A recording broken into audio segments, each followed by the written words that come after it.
Princess Andromeda was about to get her happy ending, and yet she wasn't happy. It was the night before her wedding.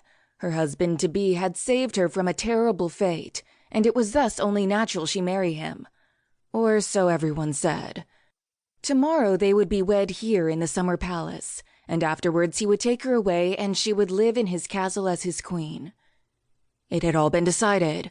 She had everything she'd been told she wanted. Yet something gnawed at Andromeda's heart. There was an emptiness inside her, a restlessness, a sense of something calling to her, wild and dangerous, ever daring her to step beyond the palace walls. She'd always ignored it before. Her fairy godmother had promised Andromeda that what she longed for was simply the prince who would one day save her from a terrible fate, that once she met him she would feel love in her heart and understand her place in the world forevermore. But things weren't working out like that at all. As 1 hour after another ticked towards dawn, Andromeda's dread only grew.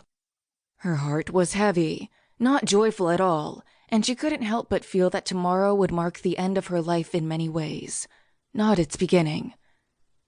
As had begun to increasingly happen of late when her thoughts were disturbed like this, Andromeda's fingers began to worry across her ribs, tracing a long, thin scar hidden beneath her gown.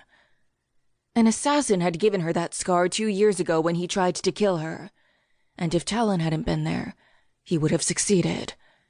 2 years. 2 years since Andromeda's parents had sent Talen away.